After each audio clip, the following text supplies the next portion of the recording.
ਗੋਡੇ ਦੀ problem multiple problems ਹੁੰਦੀਆਂ ਨੇ। ਯੰਗ ਏਜ ਵਾਲੇ ਜਿਹੜੇ ਪੇਸ਼ੈਂਟਸ ਨੇ ਉਹ ਗੋਡਿਆਂ ਦੀ ਪ੍ਰੋਬਲਮ ਸਾਡੇ ਲੀਗਾਮੈਂਟ ਰਿਲੇਟਡ ਪ੍ਰੋਬਲਮਸ ਨਾਲ ਲੈ ਕੇ ਆਉਂਦੇ ਨੇ।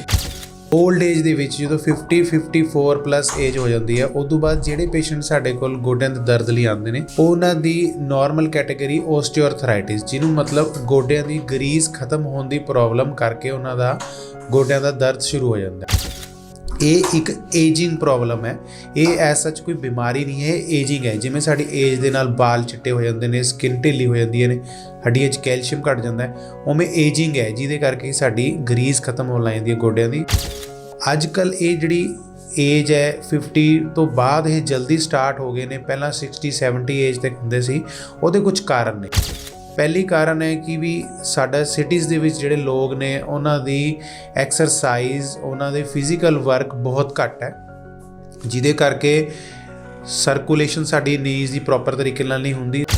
ਦੂਜਾ ਸਾਡੀ dietary deficiency of calcium and vitamin D intake. ਸਾਡੀ ਖਾਣ ਪੀਣ ਦੇ ਵਿੱਚ ਕੈਲਸ਼ੀਅਮ ਦੀ ਘਾਟ ਕਰਕੇ ਸਾਡਾ ਸਨ ਦਾ ਐਕਸਪੋਜ਼ਰ ਘੱਟ ਹੋਣ ਕਰਕੇ, ਕਿਉਂਕਿ ਮੋਸਟਲੀ ਅਸੀਂ ਆਫਿਸ 'ਚ ਕੰਮ ਕਰਦੇ ਹਾਂ, ਸਾਡਾ ਸਨ ਦਾ ਐਕਸਪੋਜ਼ਰ ਨਹੀਂ ਹੁੰਦਾ, ਵਿਟਾਮਿਨ ਡੀ ਨਹੀਂ ਬਣਦਾ, ਜਿਹਦੇ ਕਰਕੇ ਸਾਡੀ ਬੋਨਸ ਦੇ ਵਿੱਚ ਕੈਲਸ਼ੀਅਮ ਘਟਦਾ ਜਾ ਰਿਹਾ।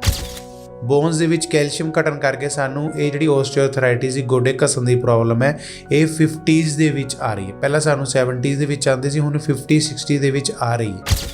ਤੀਜੀ ਸਭ ਤੋਂ ਜ਼ਿਆਦਾ ਮੇਨ ਪ੍ਰੋਬਲਮ ਹੈਗੀ ਹੈ ਕਿ ਜਿਹੜੇ ਲੋਕ ਐਕਸਰਸਾਈਜ਼ ਕਰਦੇ ਨੇ ਜਾਂ ਜਿਹੜੇ ਲੋਕ ਜਿਮ ਵਗੈਰਾ ਲਗਾਉਂਦੇ ਨੇ ਉਹ ਪਹਿਲਾਂ ਆਪਦਾ ਵਰਕਆਊਟ ਪ੍ਰੋਪਰ ਤਰੀਕੇ ਨਾਲ ਨਹੀਂ ਕਰਦੇ। ਇਹਨਾਂ ਕਾਰਨਾਂ ਕਰਕੇ ਸਾਡੀ ਜਿਹੜੀ ਗਰੀਸ ਹੈਗੀ ਹੈ ਉਹ ਜਲਦੀ ਵੀਅਰ ਹੋ ਰਹੀ ਹੈ, ਜਲਦੀ ਖਤਮ ਹੋ ਰਹੀ ਹੈ ਤੇ ਸਾਡੇ ਗੋਡੇ ਘਸਣ ਦੀ ਪ੍ਰੋਬਲਮ ਸਾਨੂੰ ਜਲਦੀ ਏਜ ਤੇ ਆ ਰਹੀ ਹੈ। ਸੋ ਹੱਲ ਕੀ ਹੈ? ਐਕਸਰਸਾਈਜ਼ ਔਰ ਦਵਾਈਆਂ ਦੇ ਜ਼ਰੀਏ ਇਸ ਦਾ ਹੱਲ ਕੀਤਾ ਜਾ ਸਕਦਾ ਹੈ ਜਾਂ ਆਪਰੇਸ਼ਨ ਅੱਜ ਕੱਲ੍ਹ ਕਿਹਾ ਜਾ ਰਿਹਾ, ਜਿਵੇਂ ਨੀ ਰਿਪਲੇਸਮੈਂਟ, ਗੋਡੇ ਬਦਲਣ ਦੀ ਜਿਹੜੀ ਗੱਲ ਕਹੀ ਜਾਂਦੀ ਹੈ, ਉਹੀ ਇਹਦਾ ਹੱਲ ਹੈ? ਦੇਖੋ, ਇਹਦਾ ਗੋਡੇ ਘਸਣ ਦੀ 4 ਸਟੇਜਿਸ ਹੁੰਦੀਆਂ ਨੇ। ਜਿਸ ਸਟੇਜ ਤੇ ਸਾਡੇ ਕੋਲ ਪੇਸ਼ੈਂਟ ਆ ਜਾਂਦਾ ਹੈ ਉਸ ਸਟੇਜ ਦੇ ਹਿਸਾਬ ਨਾਲ ਉਹਦਾ ਟ੍ਰੀਟਮੈਂਟ ਹੁੰਦਾ ਹੈ। ਨੀ ਰਿਪਲੇਸਮੈਂਟ, ਗੋਡੇ ਬਦਲਣ ਦੀ ਸਰਜਰੀ ਇੱਕ ਬਹੁਤ ਵੰਡਰਫੁਲ ਸਰਜਰੀ ਹੈ। ਸਾਡੇ ਅੱਜ ਦੇ ਲੋਕਾਂ ਲਈ ਇਹ ਇੱਕ ਵਰਦਾਨ ਸਾਬਿਤ ਹੋ ਰਹੀ ਹੈ, ਜਿਹਦੇ ਕਰਕੇ ਅਸੀਂ ਬਹੁਤ ਪੇਸ਼ੈਂਟਸ ਇਸ ਤਰ੍ਹਾਂ ਦੇ ਦੇਖੇ ਨੇ ਜਿਹੜੇ ਕਿ ਬਿਲਕੁਲ ਬੈੱਡ ਤੇ ਪੈ ਗਏ ਨੇ। ਪਿਛਲੇ 10-10, 15-15 ਸਾਲਾਂ ਤੋਂ ਉਹ ਤੁਰ ਨਹੀਂ ਪਾ ਰਹੇ, ਆਪਦਾ ਕੰਮ ਨਹੀਂ ਕਰ ਪਾ ਰਹੇ। ਗੋਡੇ ਬਦਲਾਉਣ ਤੋਂ ਮਹੀਨੇ ਕੁ ਬਾਅਦ ਉਹ ਇੰਨੇ ਵਧੀਆ ਠੀਕ ਹੋ ਜਾਂਦੇ ਨੇ ਕਿ ਆਪਣਾ ਨੋਰਮਲ ਰੋਜ਼ਗਾਰ ਦੁਬਾਰਾ ਸਟਾਰਟ ਕਰ ਲੈਂਦੇ। ਲੁਧਿਆਣਾ ਟਾਈਮਸ ਦੇਖ ਰਹੇ ਤਮਾਮ ਦਰਸ਼ਕਾਂ ਦਾ ਸਵਾਗਤ ਹੈ। ਮੈਂ ਹਾਂ ਅਮਨ ਸਿੰਘ।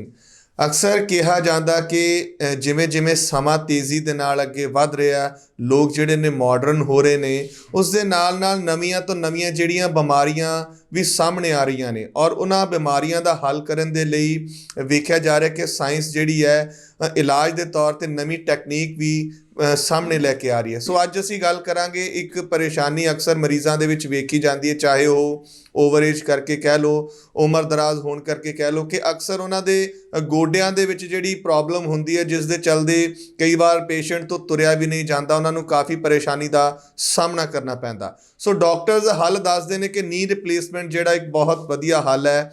ਇਸੇ ਬਾਬਤ ਅਸੀਂ ਅੱਜ ਪਹੁੰਚੇ ਹਾਂ ਹਸਪੀਟਲ ਪ੍ਰੋ ਲਾਈਫ ਦੇ ਵਿੱਚ। ਗੱਲਬਾਤ ਕਰਾਂਗੇ ਡਾਕਟਰ ਮਨੀਸ਼ ਗੋਇਲ ਦੇ ਨਾਲ। ਡਾਕਟਰ ਸਾਹਿਬ, ਤੁਹਾਡਾ ਬਹੁਤ ਬਹੁਤ ਸਵਾਗਤ ਹੈ ਲੁਧਿਆਣਾ ਟਾਈਮਸ 'ਤੇ। ਸਤਿ ਸ਼੍ਰੀ ਅਕਾਲ ਜੀ। ਡਾਕਟਰ ਸਾਹਿਬ, ਜਾਣਨਾ ਚਾਹਾਂਗੇ ਕਿ ਜਿਹੜੀ ਬਿਮਾਰੀ ਅੱਜ ਕੱਲ੍ਹ ਚੱਲ ਰਹੀ ਹੈ, ਦੱਸਿਆ ਜਾ ਰਿਹਾ ਕਿ ਪੇਸ਼ੈਂਟਸ ਦੇ ਵਿੱਚ ਬੜਾ ਕਿਹਾ ਜਾ ਰਿਹਾ ਕਿ ਗੋਡਿਆਂ ਦੀ ਜਿਹੜੀ ਉਹਨਾਂ ਨੂੰ ਦਿੱਕਤ ਹੋ ਜਾਂਦੀ ਹੈ, ਜਿਸ ਕਾਰਨ ਉਹਨਾਂ ਨੂੰ ਚੱਲਣ ਦੇ ਵਿੱਚ ਵੀ ਜਿੱਥੇ ਪਰੇਸ਼ਾਨੀ ਹੁੰਦੀ ਹੈ, ਔਰ ਕਿਹਾ ਜਾ ਰਿਹਾ ਕਿ ਨੀ ਰਿਪਲੇਸਮੈਂਟ ਦੇ ਨਾਲ ਇਸ ਪ੍ਰੋਬਲਮ ਤੋਂ ਨਿਜਾਤ ਪਾਇਆ ਜਾਂਦਾ। ਉਸ ਬਾਰੇ ਜਾਣਕਾਰੀ ਦਿਓ ਕਿ ਕੀ ਕਾਰਨ ਨੇ ਜਿਹੜੇ ਇਹ ਗੋਡਿਆਂ ਦੀ ਜਿਹੜੀ ਦਿੱਕਤ ਹੋ ਜਾਂਦੀ ਹੈ।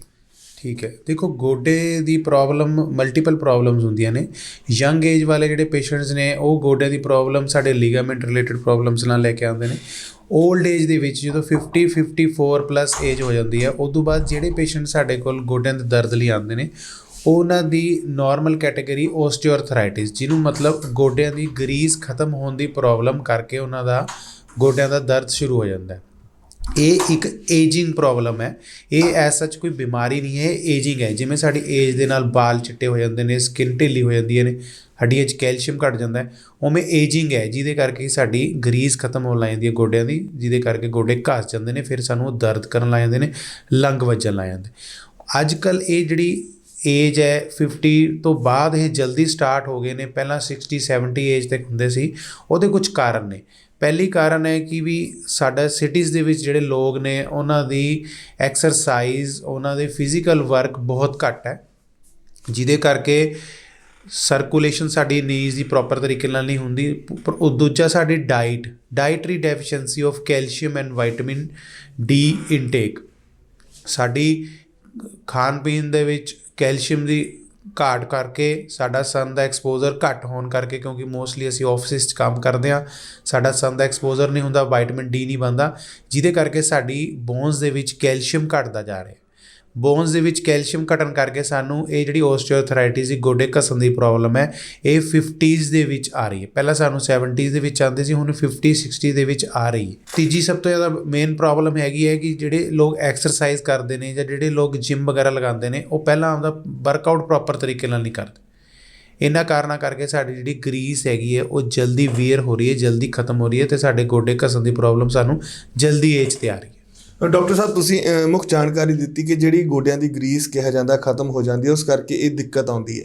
ਸੋ ਹੱਲ ਕੀ ਹੈ? ਐਕਸਰਸਾਈਜ਼ ਔਰ ਦਵਾਈਆਂ ਦੇ ਜ਼ਰੀਏ ਇਸ ਦਾ ਹੱਲ ਕੀਤਾ ਜਾ ਸਕਦਾ ਹੈ, ਜਾਂ ਆਪਰੇਸ਼ਨ ਅੱਜ ਕੱਲ੍ਹ ਕਿਹਾ ਜਾ ਰਿਹਾ, ਜਿਵੇਂ ਨੀ ਰਿਪਲੇਸਮੈਂਟ, ਗੋਡੇ ਬਦਲਣ ਦੀ ਜਿਹੜੀ ਗੱਲ ਕਹੀ ਜਾਂਦੀ ਹੈ, ਉਹੀ ਇਹਦਾ ਹੱਲ ਹੈ? ਦੇਖੋ, ਇਹਦਾ ਗੋਡੇ ਘਸਣ ਦੀ 4 ਸਟੇਜਿਸ ਹੁੰਦੀਆਂ ਨੇ। ਜਿਸ ਸਟੇਜ 'ਤੇ ਸਾਡੇ ਕੋਲ ਪੇਸ਼ੈਂਟ ਆ ਜਾਂਦਾ ਹੈ, ਉਸ ਸਟੇਜ ਦੇ ਹਿਸਾਬ ਨਾਲ ਉਹਦਾ ਟਰੀਟਮੈਂਟ ਹੁੰਦਾ ਹੈ। ਗੋਡੇ ਘਸਣ ਦੀਆਂ ਪਹਿਲੀ, ਦੂਜੀ, ਤੀਜੀ, ਚੌਥੀ ਸਟੇਜ। ਪਹਿਲੀ ਦੂਜੀ ਸਟੇਜ ਦੇ ਵਿੱਚ ਕੀ ਹੁੰਦੀ ਹੈ, ਗਰੀਸ ਪੂਰੀ ਖਤਮ ਨਹੀਂ ਹੁੰਦੀ, ਥੋੜ੍ਹੀ ਘੱਟ ਜਾਂਦੀ ਹੈ, ਜਿਹਨੂੰ ਕਿ ਅਸੀਂ ਐਕਸਰਸਾਈਜ਼ਿਸ ਦੇ ਨਾਲ, ਪ੍ਰੀਕਾਸ਼ਨਸ ਦੇ ਨਾਲ, ਮੈਡੀਸਨਸ ਦੇ ਨਾਲ ਪੇਸ਼ੈਂਟ ਨੂੰ ਠੀਕ ਕਰ ਸਕਦੇ ਹਾਂ। ਐਕਸਰਸਾਈਜ਼ਿਸ ਦੇ ਵਿੱਚ ਕੀ ਹੁੰਦਾ, ਨੀ ਸਟਰੈਂਥਨਿੰਗ ਐਕਸਰਸਾਈਜ਼ਿਸ, ਜਿਹਦੇ ਵਿੱਚ ਕਿ ਅਸੀਂ ਗੋਡੇ ਦੀਆਂ ਮਸਲਸ ਨੂੰ ਮਜ਼ਬੂਤ ਕਰਨ ਦੀ ਐਕਸਰਸਾਈਜ਼ਿਸ ਖਾਂਦੇ ਹਾਂ। ਪਲੱਸ ਪ੍ਰੀਕਾਸ਼ਨਸ ਜਿਵੇਂ ਜ਼ਿਆਦਾ ਪੌੜੀਆਂ ਚੜ੍ਹਨਾ, ਜ਼ਿਆਦਾ ਦੇਰ ਚੌਂਕੜੀ ਮਾਰਨਾ, ਜ਼ਿਆਦਾ ਦੇਰ ਸਕੁਐਟ ਕਰਨਾ, ਇਹ ਫਿਜ਼ੀਕਲ ਐਕਟੀਵਿਟੀਜ਼ ਜਿਨ੍ਹਾਂ ਦੇ ਨਾਲ ਗਰੀਸ ਜ਼ਿਆਦਾ ਜਲਦੀ ਘਟਦੀ ਹੈ, ਉਹ ਅਸੀਂ ਐਕਟੀਵਿਟੀਜ਼ ਰੋਕ ਦਿੰਦੇ ਹਾਂ ਜਾਂ ਬਿਲਕੁਲ ਬੰਦ ਕਰ ਦਿੰਦੇ ਹਾਂ। ਤੀਜੀ, ਡਾਈਟਰੀ ਇਨਪੁਟ। ਡਾਈਟ ਦੇ ਵਿੱਚ ਕੈਲਸ਼ੀਅਮ, ਵਿਟਾਮਿਨ ਡੀ ਅਤੇ ਕੁਝ ਗਰੀਸ ਵਾਲੇ ਕੈਪਸੂਲਸ ਹੁੰਦੇ ਨੇ, ਉਹ ਐਡ ਕਰ ਦਿੰਦੇ ਹਾਂ, ਜਿਹਦੇ ਨਾਲ ਪਲੱਸ ਵਾਕ, ਆਪਣੀ ਜਿਹੜੀ ਮਾਰਨਿੰਗ ਵਾਕ ਹੈ 30 ਤੋਂ 40 ਮਿੰਟ ਦੀ ਪੇਸ਼ੈਂਟ ਦੀ ਮਾਰਨਿੰਗ ਬ੍ਰਿਸਕ ਵਾਕ ਸਟਾਰਟ ਕਰ ਦਿੰਦੇ ਹਾਂ। ਇਹਨਾਂ ਦੇ ਨਾਲ ਜਿਹੜਾ ਸਾਡੇ ਕੋਲ ਪੇਸ਼ੈਂਟ ਪਹਿਲੀ ਦੂਜੀ ਸਟੇਜ 'ਚ ਆ ਜਾਂਦਾ, ਉਹ 100% ਇਹਨਾਂ ਐਕਟੀਵਿਟੀਜ਼ ਦੇ ਨਾਲ, ਇਹਨਾਂ ਮੈਡੀਸਨ ਦੇ ਨਾਲ ਕਿਉਰ ਹੋ ਸਕਦੇ। ਹਾਂ, ਜਿਹੜਾ ਅੱਗੇ ਨੈਕਸਟ ਸਟੇਜ 'ਤੇ ਆ ਜਾਂਦਾ, ਤੀਜੀ ਸਟੇਜ, ਜਿਹਦੇ ਵਿੱਚ ਕੀ ਹੈ, ਐਕਸਰੇਜ਼ ਦੇ ਵਿੱਚ ਵੀ ਸਾਨੂੰ ਜਿਹੜੀ ਹੈ ਸਪੇਸ ਜਿਹੜੀ ਗੋਡਿਆਂ ਦੀ ਘਟਣ ਲੱਗ ਜਾਂਦੀ ਹੈ, ਗਰੀਸ ਬਹੁਤ ਜ਼ਿਆਦਾ ਘਟ ਜਾਂਦੀ ਹੈ, ਪਰ ਪੂਰੀ ਖਤਮ ਨਹੀਂ ਹੋਈ ਹੁੰਦੀ। ਉਹ ਸਟੇਜ ਦੇ ਵਿੱਚ ਅਸੀਂ ਜੇ ਇਹ ਸਾਰੀ ਮੋਡੈਲਿਟੀਜ਼ ਫੋਲੋ ਕਰਦੇ ਹਾਂ, ਐਕਸਰਸਾਈਜ਼, ਪ੍ਰੀਕਾਸ਼ਨ, ਡਾਈਟ ਅਤੇ ਮੈਡੀਸਨ, 40 to 50% ਪੇਸ਼ੈਂਟਸ ਨੂੰ ਅਸੀਂ ਠੀਕ ਕਰ ਸਕਦੇ ਹਾਂ। 40 to 50% ਅੱਗੇ ਸਟੇਜ 4 ਦੇ ਵਿੱਚ ਕਨਵਰਟ ਹੋ ਜਾਂਦੇ ਨੇ। ਸਟੇਜ 4 ਜਿਹੜੀ ਫਾਈਨਲ ਸਟੇਜ ਹੁੰਦੀ ਹੈ ਓਸਟੀਓਆਰਥਰਾਈਟਿਸ ਦੀ, ਗੋਡੇ ਘਸਣ ਦੀ ਚੌਥੀ ਸਟੇਜ ਹੁੰਦੀ ਹੈ, ਉਹਦੇ ਵਿੱਚ ਗਰੀਸ ਬਿਲਕੁਲ ਖਤਮ ਹੋ ਜਾਂਦੀ ਹੈ। ਉੱਪਰ ਪੱਟ ਵਾਲੀ ਹੱਡੀ ਅਤੇ ਲੱਤ ਵਾਲੀ ਹੱਡੀ ਆਪਸ ਟੱਕਰ ਖਾਣ ਲੱਗ ਜਾਂਦੀ ਹੈ। ਉਹ ਸਟੇਜ ਦੇ ਵਿੱਚ ਮੈਡੀਸਨਸ ਦੇ ਨਾਲ ਅਸੀਂ ਪੇਸ਼ੈਂਟ ਦਾ ਟਾਈਮ ਬਾਏ ਕਰਾ ਸਕਦੇ ਹਾਂ ਕਿ ਵੀ ਹਾਂ ਤੁਸੀਂ 1-2 ਸਾਲ ਵੇਟ ਕਰ ਲਓ ਨੀ ਰਿਪਲੇਸਮੈਂਟ ਲਈ, ਹਲੇ ਇੰਨੀ ਪ੍ਰੋਬਲਮ ਨਹੀਂ ਹੈਗੀ। ਪਰ ਉਹਨੂੰ ਅਸੀਂ ਰਿਵਰਸ ਨਹੀਂ ਕਰ ਸਕਦੇ, ਮਤਲਬ ਅਸੀਂ ਉਹਨੂੰ ਦੁਬਾਰਾ ਉਹਦੀ ਗਰੀਸ ਚੰਗੀ ਤਰ੍ਹਾਂ ਨਹੀਂ ਬਣਾ ਸਕਦੇ। ਉਹਨੂੰ ਅਲਟੀਮੇਟਲੀ ਪੇਸ਼ੈਂਟਸ ਨੂੰ ਨੀ ਰਿਪਲੇਸਮੈਂਟ ਦੀ ਹੀ ਲੋੜ ਪੈਂਦੀ ਹੈ। ਨੀ ਰਿਪਲੇਸਮੈਂਟ, ਗੋਡੇ ਬਦਲਣ ਦੀ ਸਰਜਰੀ ਇੱਕ ਬਹੁਤ ਵੰਡਰਫੁਲ ਸਰਜਰੀ ਹੈ। ਸਾਡੇ ਅੱਜ ਦੇ ਲੋਕਾਂ ਲਈ ਇਹ ਇੱਕ ਵਰਦਾਨ ਸਾਬਿਤ ਹੋ ਰਹੀ ਹੈ, ਜਿਹਦੇ ਕਰਕੇ ਅਸੀਂ ਬਹੁਤ ਪੇਸ਼ੈਂਟਸ ਇਸ ਤਰ੍ਹਾਂ ਦੇ ਦੇਖੇ ਨੇ ਜਿਹੜੇ ਕਿ ਬਿਲਕੁਲ ਬੈੱਡ 'ਤੇ ਪੈ ਗਏ ਨੇ ਪਿਛਲੇ 10-10, 15-15 ਸਾਲਾਂ ਤੋਂ। ਉਹ ਤੁਰ ਨਹੀਂ ਪਾ ਰਹੇ, ਆਪਦਾ ਕੰਮ ਨਹੀਂ ਕਰ ਪਾ ਰਹੇ। ਗੋਡੇ ਬਦਲਾਉਣ ਤੋਂ ਮਹੀਨੇ ਕੁ ਬਾਅਦ ਉਹ ਇੰਨੇ ਵਧੀਆ ਠੀਕ ਹੋ ਜਾਂਦੇ ਨੇ ਕਿ ਆਪਣਾ ਨੋਰਮਲ ਰੋਜ਼ਗਾਰ ਦੁਬਾਰਾ ਸਟਾਰਟ ਕਰ ਲੈਂਦੇ। ਮੈਂ ਇਹ ਕਹੂੰਗਾ ਕਿ ਵੀ ਹਾਂ, ਤੁਸੀਂ ਕਿਸੇ ਵੀ ਸਟੇਜ ਸਾਡੇ ਕੋਲ ਆਉਂਦੇ ਹੋ, ਸਾਡੇ ਕੋਲ ਇਸ ਦਾ ਪ੍ਰੋਪਰ ਸੋਲਿਊਸ਼ਨ ਹੈ, ਪੱਕਾ ਸੋਲਿਊਸ਼ਨ ਹੈ। ਡਾਕਟਰ ਸਾਹਿਬ, ਵੇਖਿਆ ਜਾਂਦਾ ਕਿ ਹਰ ਸ਼ਖਸ ਚਾਹੁੰਦਾ ਕਿ ਉਹ ਫਿੱਟ ਰਹੇ, ਤੰਦਰੁਸਤ ਰਹੇ, ਪਰ ਜਿਹੜੀ ਗੋਡਿਆਂ ਦੀ ਪ੍ਰੋਬਲਮ ਹੁੰਦੀ ਹੈ, ਕਿਤੇ ਨਾ ਕਿਤੇ ਵੇਖਿਆ ਜਾਂਦਾ ਲੋਕਾਂ ਦੇ ਵਿੱਚ ਇਹ ਵੀ ਮਿੱਥ ਹੈ ਕਿ ਉਹ ਲੇਟ ਕਰ ਦਿੰਦੇ ਨੇ ਨੀ ਰਿਪਲੇਸਮੈਂਟ ਨੂੰ। ਟਾਈਮ ਜਿਹੜਾ ਉਹ ਕਾਫੀ ਸਪੈਂਡ ਕਰਦੇ ਨੇ ਔਰ ਕਾਫੀ ਲੇਟ ਕਰਦੇ ਨੇ। ਉਸ ਦਾ ਕੀ ਕਾਰਨ ਹੈ ਕਿ ਲੇਟ ਕਰਨ ਦੇ ਨਾਲ ਕੋਈ ਵੱਧ ਫਾਇਦਾ ਹੁੰਦਾ ਹੈ? ਦੇਖੋ, ਇਹਦਾ ਪ੍ਰੋਪਰ ਟਾਈਮ 'ਤੇ ਪ੍ਰੋਪਰ ਟਰੀਟਮੈਂਟ ਬਹੁਤ ਜ਼ਰੂਰੀ ਹੈ। ਨੀ ਓਸਟੀਓਆਰਥਰਾਈਟਿਸ, ਗੋਡੇ ਘਸਣ ਦੀ ਪ੍ਰੋਬਲਮ ਦਾ ਆਪਦਾ ਸਹੀ ਟਾਈਮ 'ਤੇ ਇਲਾਜ ਕਰਾਓ। ਪਹਿਲੀ ਸਟੇਜਿਸ 'ਚ ਆਉਂਦੇ ਹੋ, ਅਸੀਂ ਦਵਾਈਆਂ ਨਾਲ ਠੀਕ ਕਰ ਦਿੰਦੇ ਹਾਂ। ਜੇ ਤੁਹਾਡੇ ਕੋਲ ਤੁਸੀਂ 4th ਸਟੇਜ 'ਤੇ ਆਉਂਦੇ ਹੋ ਜਾਂ ਉਦੋਂ ਬਾਅਦ ਵੀ ਆਉਂਦੇ ਹੋ ਕਿ ਜਿਹਦੇ ਵਿੱਚ ਕਿ ਪੇਸ਼ੈਂਟ ਲੰਗ ਮਾਰਨ ਲੱਗ ਜਾਂਦਾ ਹੈ, ਸਾਡੇ ਕੁਝ ਕ੍ਰਾਈਟੀਰੀਆਜ਼ ਬਣਾਏ ਹੋਏ ਨੇ ਕਿ ਕਿਹਨਾਂ ਪੇਸ਼ੈਂਟਸ ਨੂੰ ਗੋਡੇ ਬਦਲਾਉਣ ਦੀ ਸਰਜਰੀ ਦੀ ਕਰਨ ਦੀ ਲੋੜ ਹੈ। ਇਹ ਕ੍ਰਾਈਟੀਰੀਆ ਆਲ ਓਵਰ ਵਰਲਡ ਦੇ ਵਿੱਚ, US, ਕੈਨੇਡਾ, UK, ਸਾਰੇ ਕਿਤੇ ਇਹ ਕ੍ਰਾਈਟੀਰੀਆਜ਼, ਬੇਸਿਕ ਕ੍ਰਾਈਟੀਰੀਆਜ਼ ਨੇ, ਉਹ ਫੋਲੋ ਕੀਤੇ ਜਾਂਦੇ ਨੇ।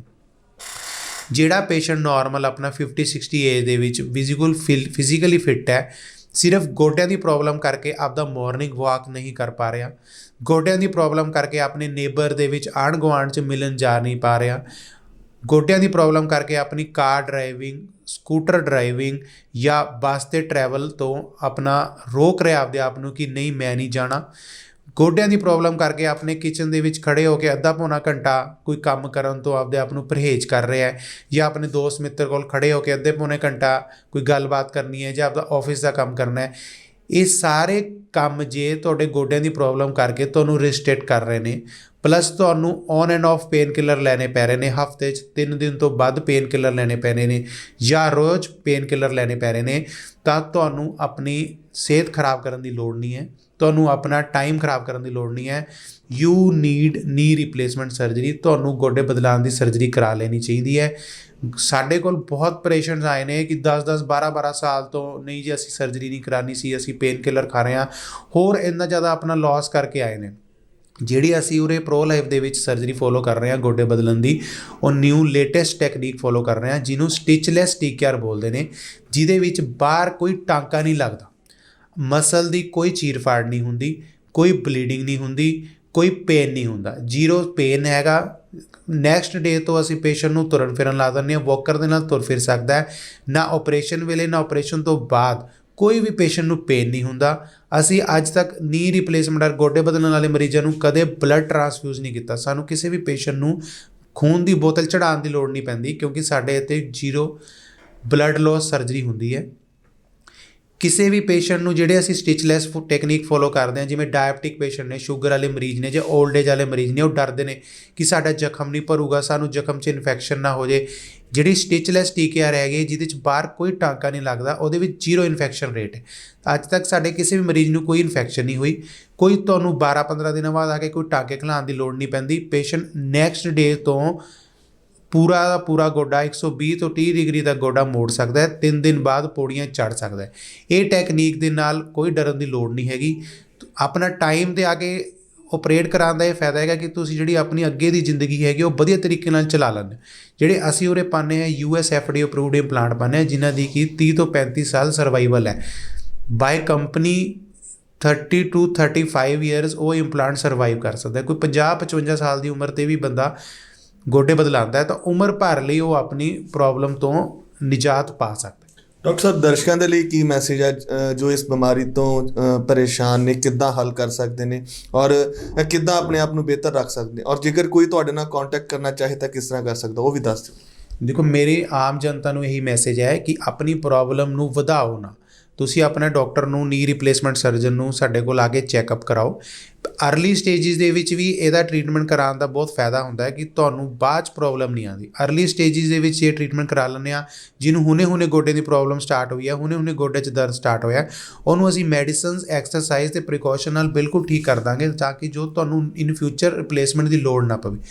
ਜੋ ਸਾਡੇ ਕੋਲ ਪੇਸ਼ੈਂਟਸ ਲੇਟ ਸਟੇਜਿਸ 'ਚ ਆਉਂਦੇ ਨੇ, ਜਿਨ੍ਹਾਂ ਨੂੰ ਲੰਗ ਵੱਜਣ ਲੱਗ ਜਾਂਦਾ ਹੈ, ਜਿਨ੍ਹਾਂ ਦੇ ਗੋਡੇ ਘਸ ਜਾਂਦੇ ਨੇ, ਜਿਨ੍ਹਾਂ ਨੂੰ ਸਟੇਜ 4 ਚੌਥੀ ਸਟੇਜ ਦੀ ਗੋਡੇ ਦੀ ਘਸਾਵਟ ਆ ਜਾਂਦੀ ਹੈ, ਉਹ ਅਸੀਂ ਅੱਜ ਨਿਊ ਲੇਟੈਸਟ ਟੈਕਨੀਕ ਜਿਹੜੀ ਸਾਡੀ ਸਟਿਚਲੈਸ ਟੈਕਨੀਕ ਹੈਗੀ, ਉਹਦੇ ਨਾਲ ਅਸੀਂ ਗੋਡੇ ਬਦਲਣ ਦਾ ਆਪਰੇਸ਼ਨ ਕਰ ਰਹੇ ਹਾਂ। ਸਾਰੇ ਪੇਸ਼ੈਂਟ ਬਹੁਤ ਖੁਸ਼ ਨੇ, ਸਕਸੈਸਫੁਲ ਸਰਜਰੀ ਹੈ। ਨੈਕਸਟ ਡੇ ਤੋਂ ਪੇਸ਼ੈਂਟ ਤੁਰਨ ਲੱਗ ਸਕਦਾ ਹੈ। ਇਸ ਕਰਕੇ ਇਹਦੇ ਤੋਂ ਡਰਨ ਦੀ ਕੋਈ ਲੋੜ ਨਹੀਂ ਹੈ। ਬਾਕੀ ਮੈਨੂੰ ਕੰਟੈਕਟ ਕਰਨ ਲਈ ਤੁਸੀਂ ਮੇਰੇ ਨੰਬਰ ਨੋਟ ਕਰ ਸਕਦੇ ਹੋ, 8054041387। ਸਾਡੀ ਪ੍ਰੋ ਲਾਈਫ ਦੀ ਤੁਸੀਂ ਹੈਲਪਲਾਈਨ 'ਤੇ ਵੀ ਡਿਸਕਸ 'ਤੇ ਵੀ ਫੋਨ ਕਰ ਸਕਦੇ। Thank you. ਸ਼ੁਕਰੀਆ। ਸੋ ਇਹ ਸਨ ਸਾਡੇ ਨਾਲ ਡਾਕਟਰ ਮਨੀਸ਼ ਗੋਇਲ, ਜਿਨ੍ਹਾਂ ਨੇ ਜਾਣਕਾਰੀ ਦਿੱਤੀ ਕਿ ਜੋ ਵੀ ਪੇਸ਼ੈਂਟ ਗੋਡਿਆਂ ਦੇ ਦਰਦ ਦੇ ਨਾਲ ਜੂਝ ਰਹੇ ਨੇ, ਛੇਤੀ ਤੋਂ ਛੇਤੀ ਜੇਕਰ ਹੱਲ ਚਾਹੁੰਦੇ ਨੇ ਤਾਂ ਕਿਸੇ ਚੰਗੇ ਡਾਕਟਰ ਦੇ ਨਾਲ ਕੰਸਰਨ ਕਰਨ, ਔਰ ਨੀ ਰਿਪਲੇਸਮੈਂਟ ਤੋਂ ਜਿਹੜੇ ਡਰਦੇ ਨੇ ਉਹਨਾਂ ਲਈ ਵੀ ਜਾਣਕਾਰੀ ਦਿੱਤੀ ਕਿ ਇਹ ਪ੍ਰੋਸੈਸ ਕੋਈ ਇੰਨਾ ਔਖਾ ਨਹੀਂ ਹੈ। ਜੇਕਰ ਤੁਸੀਂ ਨੀ ਰਿਪਲੇਸਮੈਂਟ ਦੇ ਜ਼ਰੀਏ ਇਸ ਪ੍ਰੋਬਲਮ ਤੋਂ ਨਿਜਾਤ ਪਾ ਸਕਦੇ ਹੋ ਤਾਂ ਇਹ ਤੁਹਾਡੇ ਲਈ ਬਹੁਤ ਬਿਹਤਰ ਹੈ। ਕੈਮਰਾਮੈਨ ਸਤਵੰਤ ਮਠਾੜੂ ਦੇ ਨਾਲ ਅਮਨ ਸਿੰਘ, ਲੁਧਿਆਣਾ ਟਾਈਮਸ।